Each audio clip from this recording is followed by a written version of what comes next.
I come to this class to get out of my 6 o'clock class here, 6 o'clock group.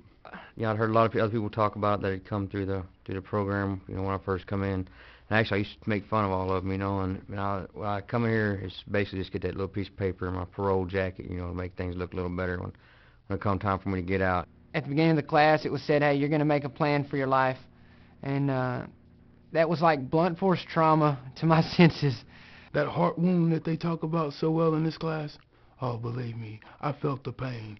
And having to go back in this class and having to rekindle all that stuff that I suppressed for years, that I used over, and this class opened that back up, I wasn't very happy with these guys. We got to the middle of it.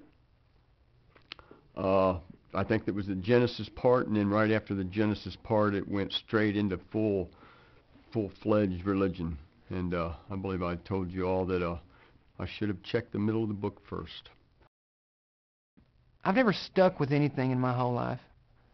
And I've always had these great ideas and all these things I wanted to do. I wanted to take care of my kids, and I want to do this with them and this with my wife and take care of my parents and all these great little dreams. And that's what they were. They were dreams because I didn't do anything to make them happen. I stayed in drug addiction. See, I used to be the conventional man, the man that thought that I had everything under control, that I was doing the right things, but I wasn't. I've been in and out of prison since I was 19. I'm almost 25. And I have consecutive sentences, and so I do more time than most people around here. And I'm tired of it. I'm tired of dealing with the people. I'm tired of dealing with guards. I'm tired of feeling like I do. I have children and a wife. I'm tired of the guilt. I'm tired of knowing every day that my wife wakes up to take care of the kids and I'm not there. It wasn't just the class itself, it was the volunteers. It was the people that came in. They didn't just throw a little pocket-sized Bible at me and say, hey, here you go, man, good luck.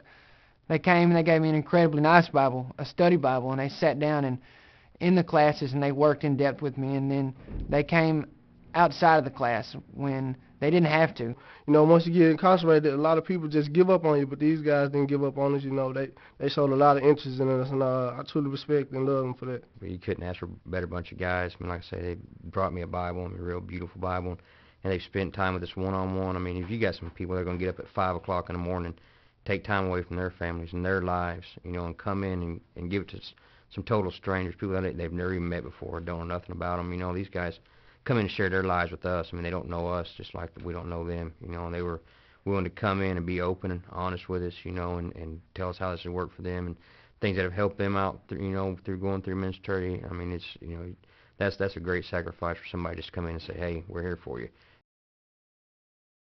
The people that come in, he recommended that I write my father a letter, and that took a whole lot out of me to write my father that letter. So I began to bring back feelings that I never felt in a long time. So it helped me deal with myself emotionally as well, you know. So I did that. I wrote my father this letter. He responded right off, you know. He let me know stuff like, yeah, I never have to worry about knowing if he loved me, because he did, you know. He made it clear that he did, and ever since then, everything been rolling good, cool with us, you know. He been coming to see me visitation. We get visitation here. He come see me in visitation. We building back our relationship, and hopefully we can keep that going when I get out. There's things I can do right now on my plan, and I never thought that. I've always been a shooter. If you're in jail, there's no way you're going to be able to do anything until you get out. There's no point even worrying about it or even thinking about it. You're just going to remind yourself of how free you're not. And once God finally stepped into my life that day, that mentor grabbed my hand and helped me to bring Christ into my life. From then on out, I realized that, man, it's today, it's now, that I can be doing the things that I need to do, and I don't have enough time to get everything done that I want to do before I get out. My kids still love me. Why, I don't know, but I guess that's the way kids are. But I want to rebuild that. I want to rebuild the relationship with my parents and my kids, and what we've learned here so far is the ways to do it. I've been able to discover who I am, who I want to be, and who I can be, and that has more to do with me than anything. I know my limitations, and I know that I'm a man now. I've always been up in the air guessing about it. It's not a guess. I'm a man. I'm a Christian man, and I have pride because of that.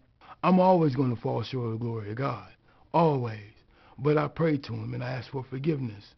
An authentic man is a strengthened man by God. not a strengthened man by his own knowledge. And that's where I was making a mistake. I finally understand what people talk about when they say you can be in prison and still be free. I always thought that was the biggest load of crap that there ever was, but it's true. And that's in part, that's from this class and from the people that brought it. They didn't give up. They held to their word, and that was something I needed. It challenged me to stick to my word, and my word is going to be my authentic manhood plan, and I will stick to it.